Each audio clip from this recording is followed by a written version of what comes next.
Hey everyone, thanks for tuning in to Near Disney. It's the Wednesday show where us panel of local real estate experts and Disney enthusiasts come together to give you the weekly update on what's going on, all things within a 25-mile radius of Cinderella's castle. But first, let's cue the theme song.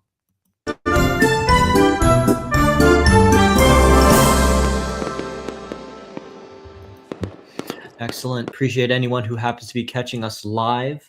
We'll just take a moment to introduce ourselves. And before we dive into some good news, we've got great stuff about the real estate market. We got great stuff about new developments happening in the Orlando area for new points of interest for the public to enjoy. And of course, updates on what's going on with Disney's schedule.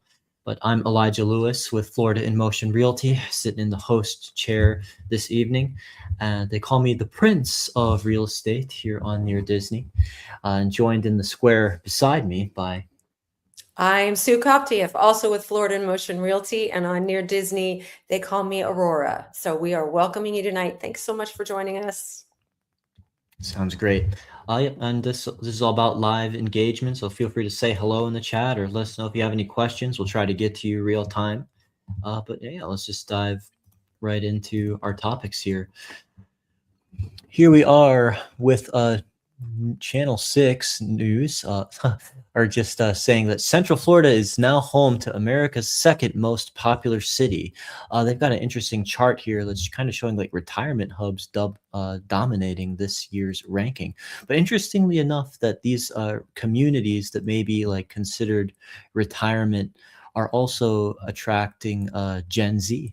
So basically, Move Buddha has released its 5th annual migration report, revealing which cities are the most popular nationwide.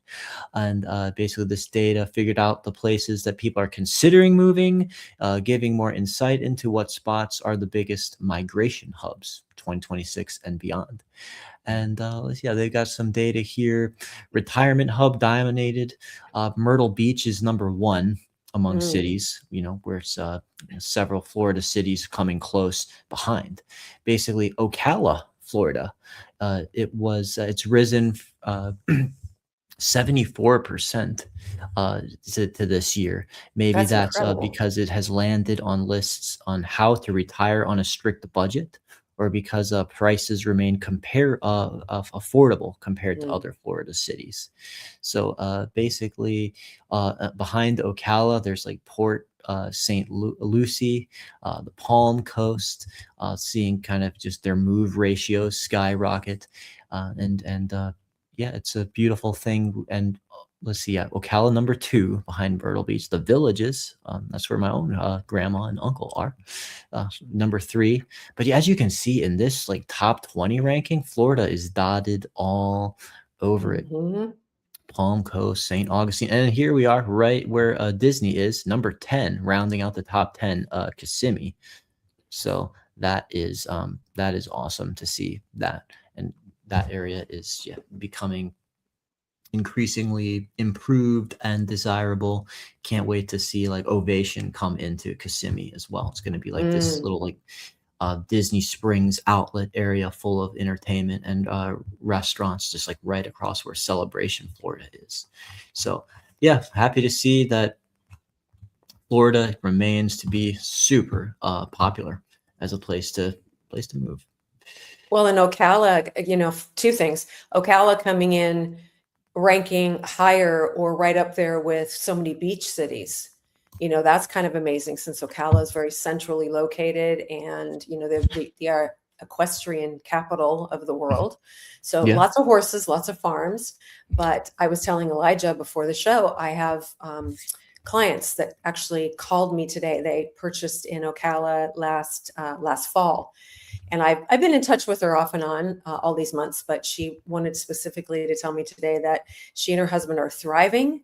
They love it up there. It was the best decision they ever made. They came from Georgia, and that they have made so many friends, and they're as busy as they can possibly be. And she just kept saying how much they love it. So that speaks highly. I love these people, and they're very, very intelligent, and have traveled the world literally. And so for them to say that was was pretty cool. I really liked hearing that. Yeah, when world travelers pick their place to settle down, that is quite a compliment. Yeah, my Hmm. on the note of equestrian, that's yeah, my aunt and uncle have a really beautiful horse ranch in Ocala that I get to visit and watch them do their thing and run them around their little arena they built and all that. They love it. So yeah, horses, super awesome lifestyle. Hmm. And all right, I will throw it over to the next thing I got here. Uh, Unicorp plans $90 million mixed-use development in Orlando's Restaurant Row. Basically, yeah, they're moving forward after the developer revised plans for the building, but they got a little pushback from residents in 2023 over its appearance and height. I think the thing was that, yeah, it's going to look like this now, which is cool because this area is like around Dr. Phillips, and basically it's known for being all like a very Mediterranean vibe when you look at Hmm. its outlets and its neighborhoods and how they've done even their retail. And so this fits in a little bit more. I'll show you in a minute the original design that it compares to. But basically, this is a $90 million mixed use development project. It's called was the Pinnacle, replacing an old bank that was defunct on the corner. And of course, they just want to say, like, how do we bring space back for our residents and locals to enjoy? 48,000 square feet of retail and restaurant, 70 feet tall. That's beautiful. Hmm. Basically, in 4-level parking garage, 1.6 acres of land in the heart of the Orlando's famed Restaurant Row. Basically, it's going to be like the intersection of Dr. Phillips Boulevard and West Sand Lake Road. So that's Perfect. yeah. Oh yeah. Basically, they said that they've got already like tons of restaurants and retails that are interested. I guess we can't like list them all right now, but we'll definitely continue to monitor this for you because it sounds like there's going to be a lot of really good concepts and good places starting to crop up in there. And so basically before that, the original look was like this, some really Mm. experimental, modernist, artistic looking design that was extremely tall. And people just did not really want this to be put front and center in that area, as it was totally clashing with that Mediterranean charm that it's known for. So basically, I guess that's cool that they were that the locals and the residents who would actually be using and enjoying the space were like listened to and heeded. Hmm. And so yeah, then people can enjoy working this into their lifestyle now. I would So yeah. agree. The new concept is much more attractive and Mhm. definitely suits the area better. It would be like trying to put something like that in Celebration. It just wouldn't fly. And Yeah, it's like that very 1950s old-timey Americana in vibe that what the town Celebration. was built with, Mhm. and then suddenly it's like you got weird stuff like it belongs in Dubai coming in or something. I don't know. But hey, that's cool. Well, we'll definitely keep you up to date on the status with that. But as far as residential opportunities in this area, I just wanted to give you a chance to talk about a fun community called um, Margaritaville, where Hmm. that's really darn close to Disney. And what's great about it is it allows for like long-term and short-term living, for like you can rent it out for, you know, what do they call it? The short-term Short-term rental, rental. Yeah. vacation rental lifestyle. Right. Uh, Yeah. so One what I'll do is night I'll kind of just play to, your video yeah. and let you introduce this. Okay, so this is a kickback and embrace the laid back island theme of Margaritaville. This is a Jimmy Buffett neighborhood. And my listing there is an 8-bedroom, 8-bath, 8-bedroom, 9-bath, over 4,000 square feet, its own private pool and spa. It's situated on the lake that is in the almost the very center of Margaritaville. It gives you the opportunity to just relax and chill. You never even have to leave your cottage, or you can get out, meet people. You can go to downtown Margaritaville, which is actually Sunset Walk, restaurants and shopping and entertainment. constantly entertainment. They have great food, a great atmosphere, and it's very close to Target, Walmart. You know, you can get deliveries if you need to, but this is a wonderful opportunity for, like Elijah said, if you want to use it part-time, if you want to live there full-time. There are quite a few full-time residents in Margaritaville. You know, who would have thought that? And or you can do a combination of both. You can spend your winters there if you live in a state that gets cold or gets a lot of snow, and then you can rent it out the rest of the time, because you know there's never a bad time to be in Margaritaville. That's all I can say. So I have this listing right now for 1,399,000. And please text me, give me a call. My number is right below my name there. And I'd love to show this to you in person. And let's see how it can work into your lifestyle, or your, you know, if you are building a financial portfolio, there's, you know, a lot of different options. So anyway, 3052 Parrot Head Place in Margaritaville in Kissimmee. Yep. And what's great about this as well is they get like, there's this resort that's right off of it as well. We did a video just kind of walking you as the viewer through it and showing you all those cool amenities. But Hmm.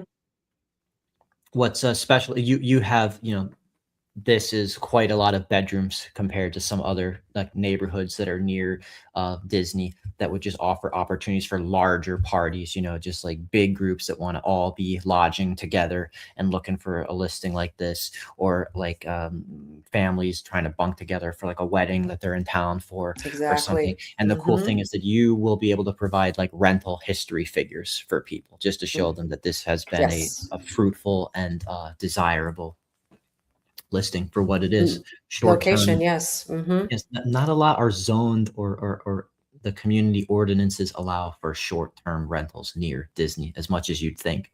You'd Hmm. think it's a no brainer, but not always. Some communities just they only allow long term. So that's what's awesome about this. It can be short term or long term. So Well, and yeah, there's a lot of the ones that allow short term don't allow full time residents. So it's kind right. of a mix. You have to really know what you're looking for and what you want, and but we can always help you with that. And I also wanted to say, Margaritaville, contact either Elijah or myself. There are definitely smaller units. There are 2 bedrooms all the way up to the 8 bedroom units, and so there's something for everybody. That's right. That's great. Yeah, there's more opportunities than just that. Hmm. So I got this from floridarealtors.org. Basically, it's just also just we're just showering our state with praise on the show tonight with all these updates. Florida ranks the best state for business startups.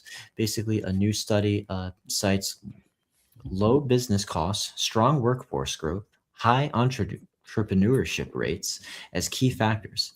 So basically, yeah, like without like low corporate tax and the growing workforce, Florida is named, according to Wallet Hub, their recent study, the best place to start a new business. And hey, that's where people are wanting to live, live by where they work. We're starting to see less work from home. So, all of a sudden, people are maybe just required to stay close Hmm. by, or also just you want to be able to enjoy having your business located in the state with the low corporate tax rate. So yeah, out of the 50 states, Florida came out on top, and that's just great. It also included metrics like the number of startups per capita and GDP growth rates. So that's yeah, and yeah, the number 2 overall in the overall business environment category. So like startups is one thing, but overall business, we're number 2, falling behind Texas. So hey, uh, not just a great place to living and working, they go hand in hand, and we're just showing you that Florida is that 1-2 punch with these updates here. That's pretty incredible. They came in first. I like it. Hmm.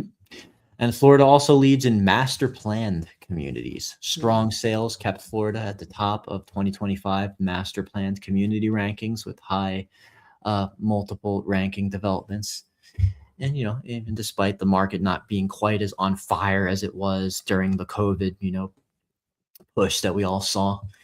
So, communities with 10 plus years on the annual rankings. We're like, so once again, the villages, you're talking about them. Sarasota, Palm Bay, Jacksonville. So so these the villages: Lakewood Ranch, Vieira, and no, not sorry, I don't actually know how to say this one. No, I'm just gonna call it Nocatee, but dominates the top selling master plans communities, with overall new home sales slowing. Uh, Basically, the John Burns Research and Consulting firm found that, like, out of 50 of the top ones, um, sold, that's like around 32,800 homes in 25, down 4% from 2024.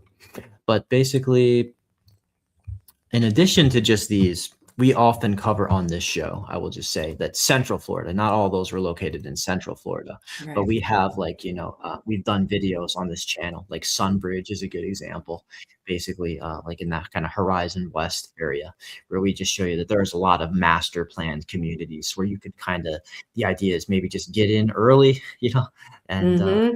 get that good new construction price for your even just your starter home, 3 bedroom, single family, or just your 4 to 5, get in a cool lifestyle.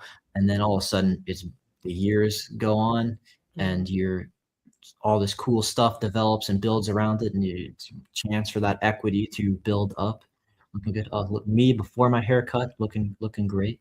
Uh, uh, but Always. yeah, that's nice. So yeah, Lake Nona and Mm. Horizon West, great areas as well for like more master planned communities. Sunbridge is fun too, but maybe we should check in with them again before too long. Mm. See Yeah, how not bad. they're Not a doing. bad idea. So yeah, Florida also killing it there. But you had thrown together a more broad market update. I just wanted to give you a chance to maybe go over your notes and share where we Yeah, are with this Central Florida. this is just some information I pulled from couple of sites that I watch and I pay attention to. So I kind of just pulled a bunch of it together in this document. But if you're buying or selling in our area in Central Florida right now, you need to listen to us and follow us and watch us because the market has shifted, but it is creating more opportunities on both sides. So this is not a crash like people have been predicting for a while. We are certainly not in a crash. Our market is more balanced right now. It just means more inventory, more options, more strategy required. So for a buyer, you finally have some leverage again. You can go negotiate price, ask for closing costs, even rate buy downs, especially on homes sitting 30 days or more.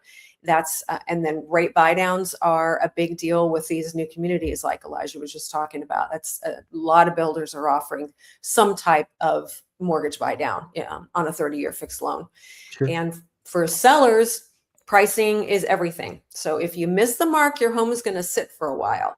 And then you're chasing the market down with your price reductions. And so it's always better just to price it as good as you can right from the start, and make sure that the home is as updated as you can possibly make it.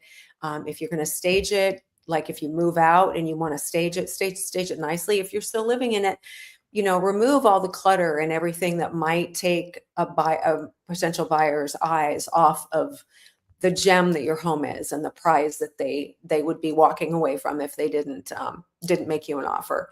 Sure. So those homes are still moving fast, and affordability is driving decisions. So it's anywhere you go, buyers are looking hard at insurance, taxes, HOA, and CDD fees. So again, that is something you really have to pay attention to, and again, something that we are really good at and can definitely help you navigate. Central Florida is still growing really fast. Winter Garden, Claremont, Celebration are still in very high demand, especially with, again, all the new construction and that continued Disney area growth. As Disney expands, the area becomes more and more desirable and more popular. So it's not a throw it on the market and hope situation if you're selling. It's again, it's a strategy. It's a strategy on both sides. So if you're buying or selling, how you approach what's going on in the market is will make all the difference in the world. That's why you need one of us representing you, because it's very, very hard to navigate. Things change a lot. And, we want whoever's buying or selling in our area to be as protected as possible. So follow us for all the local insights on Central Florida real estate and in that 25 miles surrounding Cinderella's Castle. Yes, good update there, Sue. Appreciate that. Yep, absolutely. Yep. That's why our numbers are on the screen in real time. You can call us. Don't have to just engage with the chat or the comment section. We do welcome you to reach out to us personally. Happy to get to know you and get to know your questions. Let's see. I found this article very interesting as well. It's come up recently in my own talks with buyers and sellers about doing home updates, and just some good stuff to remind yourself about that process. Even if you're just preparing your home for sale, or just if you got the price down so that you could plan your renovations as soon as you get in.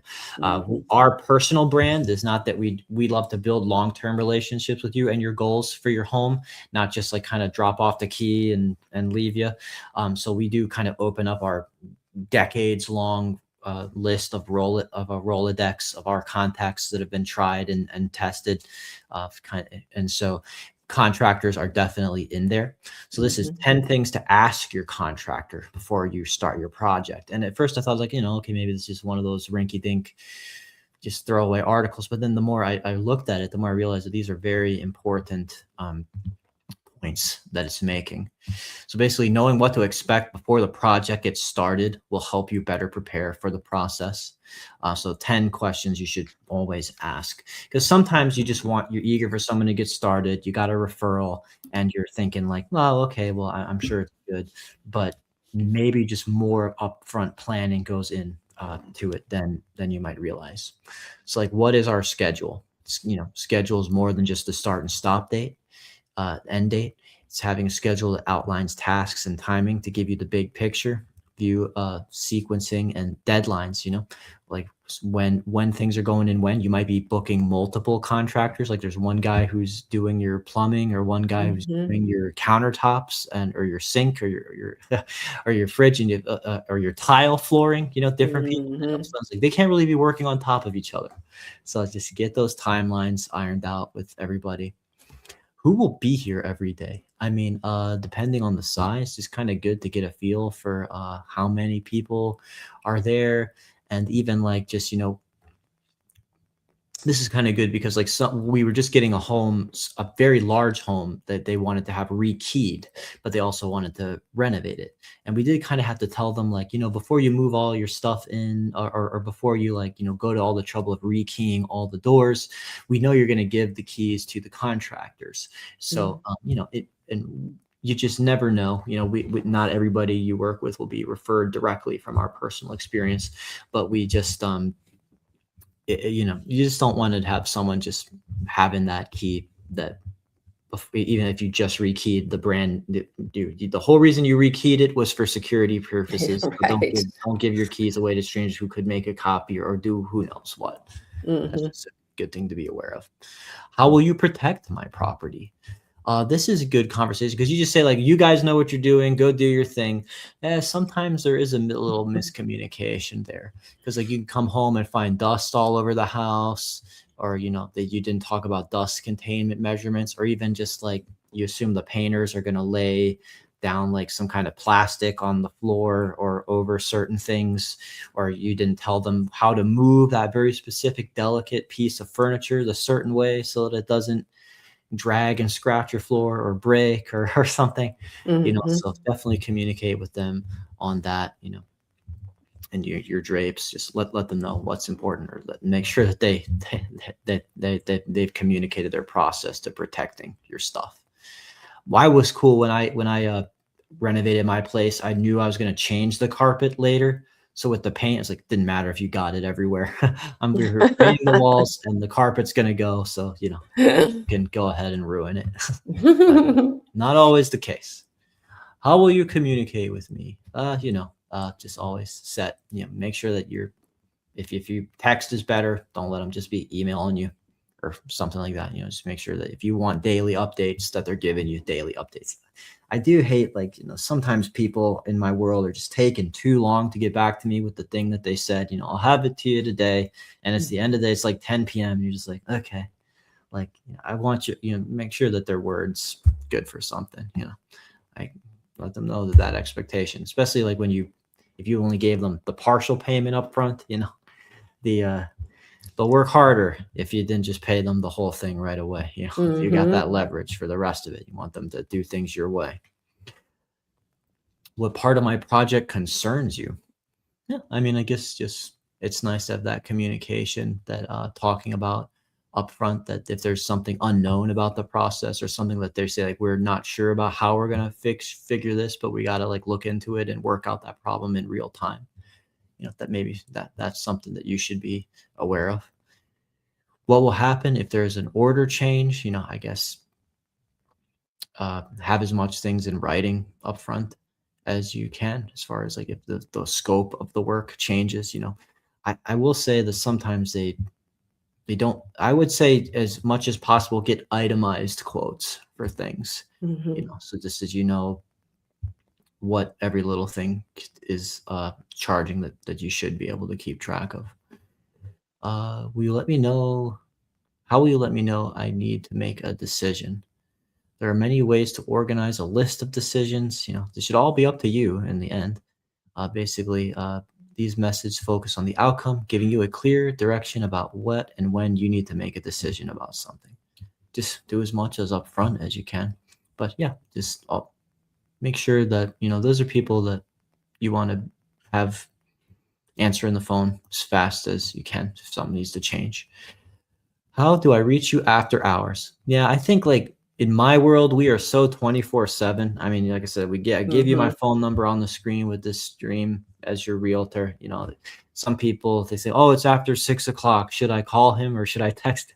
Yeah, I'm writing up contracts at like 11 p.m. sometimes. So, but not everyone has that policy. So yeah, maybe establish that up front, that like these people, like how available are you and what's okay, especially if there's like an emergency or something. When do I need to be available to meet? Yeah, if you set up the timeline to check on the progress, especially even not, never mind renovations like this, but like with new construction, sometimes, like I know people, like some people, it's like those HGTV shows where they just show up at the very end and see what happened. There's a lot of people who just come into the wood frame of their house that's in process and just maybe sneak past the new construction lines sometimes and walk around in there and check on, make sure things are being built the way that they want them to, but if you want to set, maybe not wait till the final walkthrough, but maybe set up weekly meetings. Is in person is great when you can. So yeah, those are just some great topics here for asking your contractor up before the project even starts. Communication is key. Absolutely. And with that, I will throw it over to you, Sue, because you have a fun update about Disney and the music schedule for, I think it's Epcot. It is. If you want to get more information after I talk about this, you can just type in your search bar Epcot Summer Concert Series 2026, and you will get the lowdown on not just the concerts and the times, but also what restaurants are offering, reservations still. Maybe you pick a night, pick an artist that you want to see, and then you pick a night and you can see what's available still. It's a great way to be able to sit in the first, second, third row and, really get a feel for being in the music. So there's just a lot. I was really sorry that we were out of town, but we missed Chubby Checker. I'm really sorry about that. I mean, that's just someone I think of. He's 80 something. I'm like that when I'm blinking. I'm like, wait, that guy's still living. He's and yet alone still performing. Yep. He's up there is like Barry Manilow. They just keep, yeah. So the twist came from him, right? My God. Well, wow. And you've got Rick Springfield. I mean, he's not in his 80s, but he's been around for a little while. A couple of the other ones I, grew up with, the Commodores, Air Supply. That's just this month. So hopefully he found a woman like Jesse's girl by now, right? All these decades later. Well, Yeah, you need to find a woman like Jesse's girl. The M80s, the Spinners, 98 Degrees, AJ Croce. That's one I'm really looking for. That's Jim Croce's son. Oh And wow. yeah, I'm really looking forward to that one. That's definitely on our calendar. Operator's one of my favorite songs, I think. So it's Oh, I cool. know. That's a great song. Uh, So, and there's a Queen cover band, oh, fun. and they're ending out with Maverick City Music at the last weekend in May, and then going Oh into yeah, we got June May here. 1st. So Yeah. that's cool. Like So. it's what's awesome about this is it's like there's the plain white tees and a flock of seagulls. You know what's fun about the flock of seagulls is that they actually did a concert in Celebration, Florida, while I was like living there. Like Oh, wow. Celebration used to have like Justin Bieber performed in Celebration, Florida, early in his career. Like the Celebration, Early, Florida used to early. do a lot downtown, but a flock of seagulls. You know the well their lead single Iran is a little hard to talk about. It's I space ran. I ran so far away. Well, not Oh to be my confused gosh. with what else is going on in the news. But it's fun to see like Right. names you recognize. Like the Spinners and Queensryche. Like I know it's not just all just groups you'd never heard of just doing the Disney, or the local gig. So that's awesome. Right. And the concerts are always really, really good. They just always are. Whether you have a dinner reservation ahead of time or not. Awesome. Yeah, I love to see it. So I think that's everything that we planned for you tonight.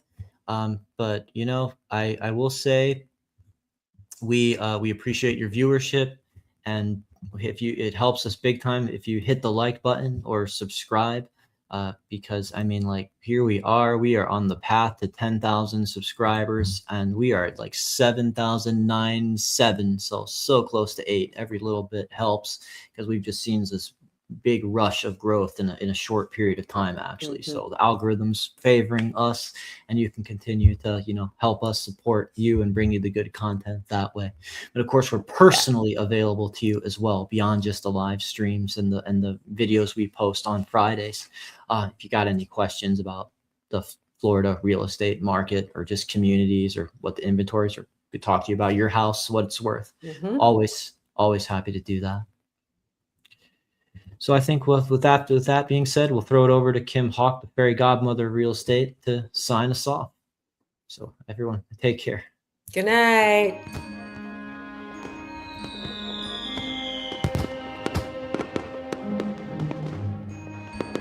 Make sure that you subscribe and like so that we can continue to give you up-to-date information on all things that are going around the 25-mile radius of Cinderella's castle, because this is truly a magical place to live.